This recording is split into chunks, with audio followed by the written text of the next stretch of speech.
আমাদের সবার প্রিয় সাবেক দেশসেরা অধিনায়ক, যিনি বর্তমানে আহ্বায়ক ঢাকা মহানগর বিএনপি এবং ক্রীড়া সম্পাদক বাংলাদেশ জাতীয়তাবাদী দল বিএনপি, এবং আমাদের সবার প্রিয় জনাব আমিনুল হক। একটা করতালির মাধ্যমে তাকে অভিনন্দন এবং শুভেচ্ছা জানাচ্ছি, এবং আমিনুল ভাইকে অনুরোধ জানাবো এই আয়োজন এবং দেশের ক্রীড়াঙ্গন নিয়ে আপনার পরিকল্পনা এবং কিভাবে আমরা এগিয়ে যেতে পারি সেই মেসেজটা দেওয়ার জন্য অনুরোধ জানাচ্ছি জীবন্ত কিংবদন্তি জনাব আমিনুল হককে। ধন্যবাদ কুমার কল্যাণ। আমি ১ম এই আন্তরিকভাবে ধন্যবাদ এবং কৃতজ্ঞতা প্রকাশ করছি যে আজকে যারা আমাকে এখানে অ্যা ইনভাইট করেছে, বিশেষ করে আমাদের ফখরুল ইসলাম রবিন ভাই এবং আবির সহ। যেহেতু উদ্বোধনটা আমাদের সিটি ক্লাব মাঠে হয়েছিল।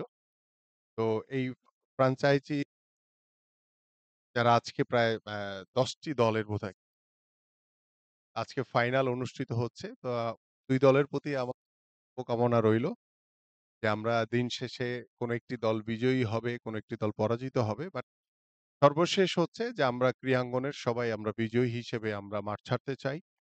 এবং আমাদের বাংলাদেশের ক্রীড়াঙ্গন নিয়ে ইতিমধ্যে আমরা বাংলাদেশ জাতীয়তাবাদী দল, আমাদের মাননীয় ভারপ্রাপ্ত চেয়ারম্যান জনাব তারেক রহমান বেশ কিছু পরিকল্পনা নিয়েছেন।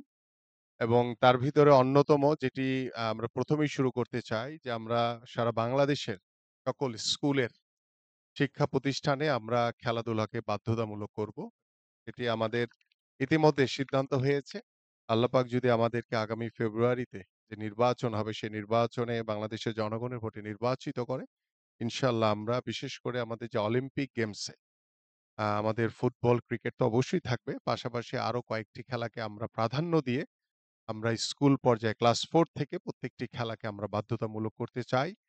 যে আমাদের এই খেলাধুলার মাধ্যমে যে সবাই ন্যাশনাল প্লেয়ার হবে বা আ সবাইকেই খেলোয়াড় হিসেবে প্রতিষ্ঠিত হবে, বিষয়টা এরকম না। আমরা চাই যে একটি সুস্থ জাতি হিসেবে গড়ে তোলার জন্য স্কুল স্কুল থেকে যদি আমরা খেলাধুলার যে চর্চা, সেটাকে আমরা যদি প্রাধান্য দিতে পারি, তাহলে আমার কাছে মনে হয় যে আমরা সুস্থ জাতি হিসেবে আমাদের ভবিষ্যৎ প্রজন্মকে গড়ে তুলতে পারবো। পাশাপাশি এখান থেকে আমাদের অনেক খেলোয়াড়রা বিভিন্ন ইভেন্টের যারা ভবিষ্যতে গিয়ে তারা আমাদের south Asian games, Asian games কিংবা অলিম্পিক গেমস এর মতো অসংখ্য জায়গাতে ধন্যবাদ। ভালো আমাদের কিছু সবার করার প্রিয় স্বপ্ন জনাব দেখবে। আমিনুল হক, আহ্বায়ক ঢাকা মহানগর উত্তর বিএনপি এবং ক্রীড়া সম্পাদক কেন্দ্রীয় কমিটি বাংলাদেশ জাতীয়তাবাদী দল বিএনপি এবং জাতীয় দলের সাবেক সফল অধিনায়ক।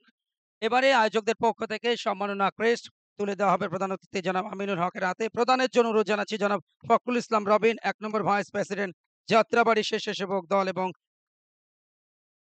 জাতীয়তাবাদী আ স্বেচ্ছাসেবক দল, এবং সভাপতি ১০-১২ স্পোর্টিং ক্লাব।